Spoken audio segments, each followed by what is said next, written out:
নমস্কার বন্ধুরা, তোমরা সবাই তো নিশ্চয়ই খুব ভালো আছো। আমিও খুব ভালো আছি। একটা গল্প শোনো। একবার একটা লোক খুব অসুস্থ হয়েছে। খুব শরীরটা খুবই খারাপ। হাসপাতালে ভর্তি হয়েছে। হাসপাতালে ভর্তি হওয়ার একদিনের পরেই সে কোমাতে চলে গেছে, অজ্ঞান, বেহোশ। কি বলে কোমা, জানো তো কোমা কাকে বলে? তার জ্ঞান নেই, অজ্ঞান হয়ে গেছে। তার যে স্ত্রী, তার স্ত্রী তার পাশে বসে ১ ঘন্টা, ২ ঘন্টা, ৪ ঘন্টা, ১ দিন, ২ দিন স্ত্রী বসে আছে ওখানে। ১ দিন বা ২ দিন পরে সেই ভদ্রলোক কোমা থেকে বেরিয়ে এসছেন।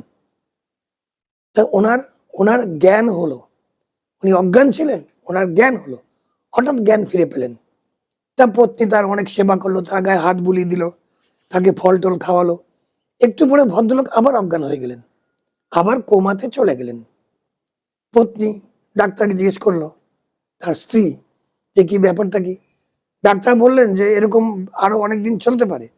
উনি মাঝে, মাঝে কোমায় চলে যাবেন, মাঝে, মাঝে কোমা থেকে বাইরে বেরিয়ে আসবেন। আপনার চিন্তার কিছু নেই।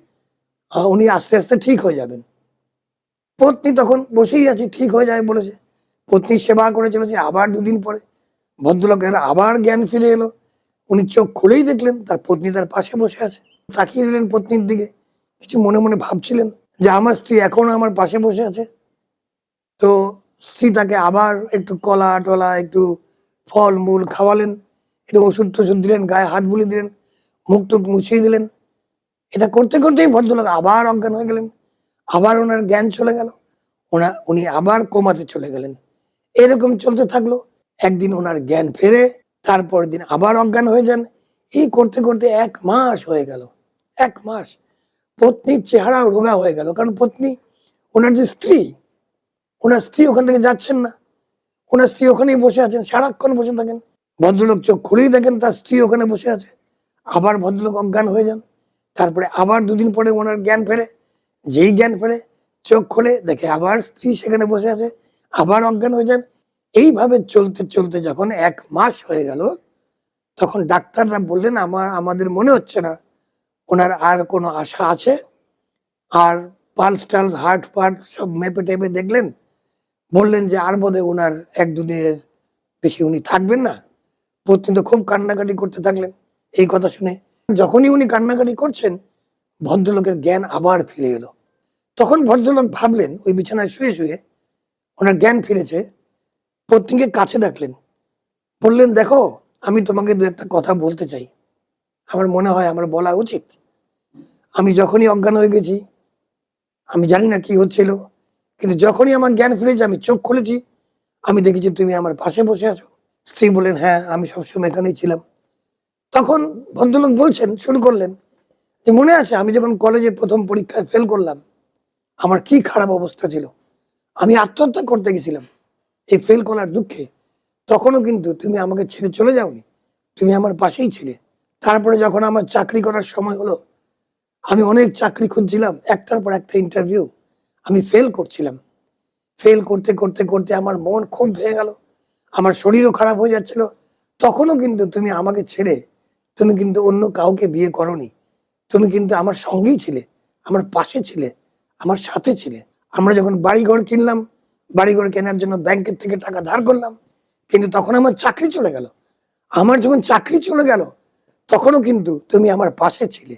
তারপরে ব্যাংকের লোনটা আমি শোধ করতে পারলাম না। ব্যাংক আমাদের নামে মামলা করলো এবং তখনও কিন্তু তুমি আমার সঙ্গেই ছিলে, আমার পাশে ছিলে। আমাকে ছেড়ে চলে যাওনি। তারপরে সেই মামলায় আমরা হেরে গেলাম। আমাদের বাড়িটা আমাদের হাতছাড়া হয়ে গেল। আমরা বাড়িটা হারালাম। ব্যাংক আমাদের বাড়িটা নিয়ে নিল। তখনও কিন্তু তুমি আমার পাশেই ছিলে। আমাকে ছেড়ে কোথাও চলে যাওনি। এবং তারপরে দেখো, আমাদের বাড়িঘর যখন চলে গেল, আমাদের ছেলেমেয়েরাও কিন্তু আমাদের ছেড়ে চলে গেল। কি দুঃখের সময়, কি কষ্ট পেয়েছি। এবং তখনও কিন্তু তুমি আমার পাশেই ছিলে। আমাকে ছেড়ে চলে যাওনি। আর এখন দেখো, আমি এই বৃদ্ধ বয়সে আমি হাসপাতালের বিছানায় শুয়ে আছি। একবার আমি কোমাতে চলে যাচ্ছি, একবার কোমা থেকে বেরিয়ে আসছি।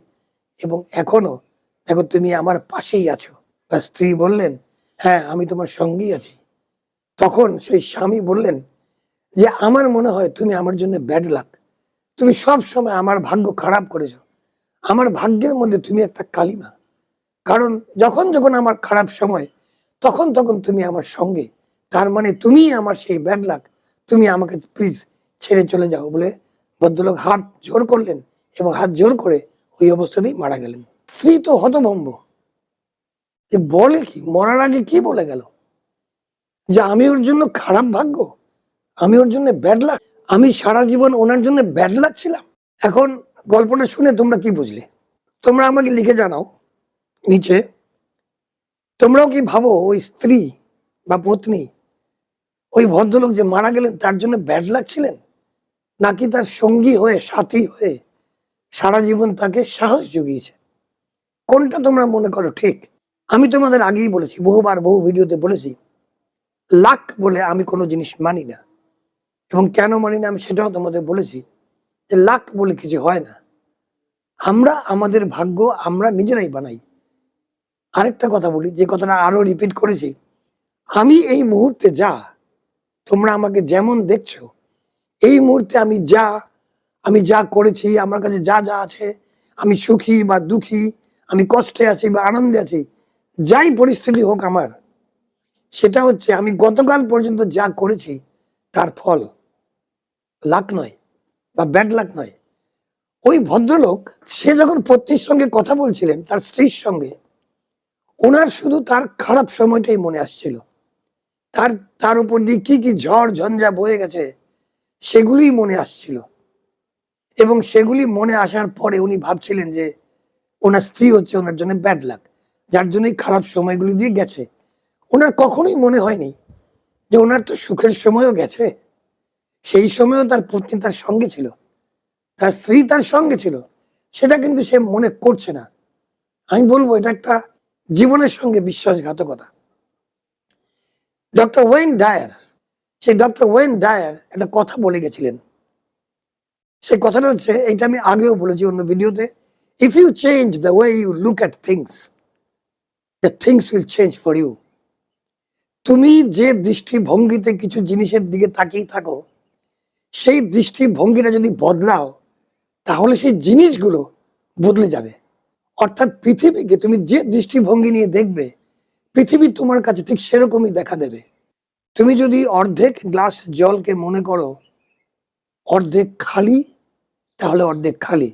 তুমি যদি মনে করো গ্লাসটা অর্ধেক ভর্তি, তাহলে গ্লাসটা অর্ধেক ভর্তি।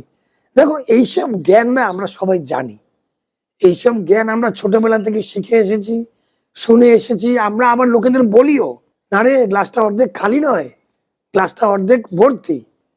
কিন্তু যখন ব্যাপারটা আমাদের নিজেদের উপর আসে না, যখন ঘটনাটা আমাদের সঙ্গে ঘটে, তখন কিন্তু আমরা অর্ধেক খালি গ্লাসটাই দেখি, খুঁজে বেড়াই, অ্যাকচুয়ালি খুঁজে খুঁজে বের করি।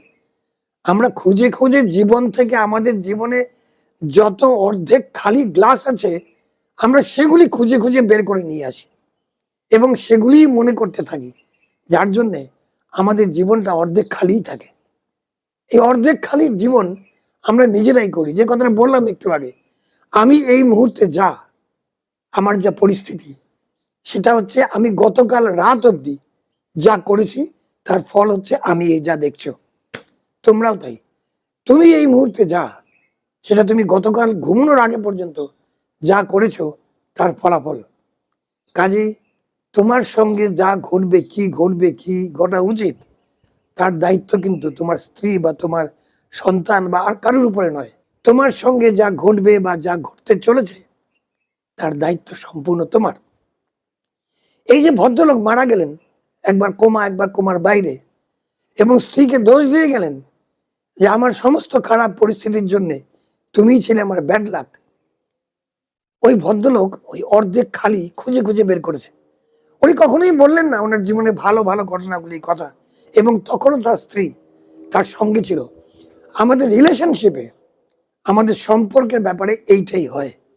এই যে তোমরা সম্পর্ক নিয়ে এত চিন্তা করো না, যে ও আমাকে পাত্তা দেয় না, ও ও ও আমি ওর থেকে যা আশা করি আমি সেটা পাই না। তুমি কেন আশা করবে?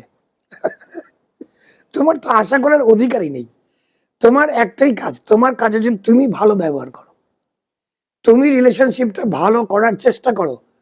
ও কি করছে, ওর থেকে কি আশা করি, এবং সেই আশাটা পূর্ণ হলো কি হলো না, তুমি একজনের থেকে যে আশা করলে সেই আশাটা পেলে না, তারপর তুমি গান গাইতে বসলে যে আশা ছিল, ভালোবাসা ছিল, আজ আশা নেই, ভালোবাসা নেই। এসব ন্যাকা, এসব ন্যাকামি কোনো কোনো লাভ নেই। এটা তোমার উপরে নির্ভর করে তোমার দৃষ্টিভঙ্গিটা কি। কাজেই এই ভিডিওর মূল কথাটা হচ্ছে দৃষ্টিভঙ্গি বদলাও, দেখবে সব কিছু বদলে গেছে। খুঁজে খুঁজে অর্ধেক খালি গ্লাসের জীবন বের করে এনো না, তাহলে কষ্ট পাবে। বাস এইটুকুই বলা ছিল। তোমরা সবাই ভালো থাকবে, তোমাদের সবার মঙ্গল হোক। আবার দেখা হবে। যাও, জিতে নাও।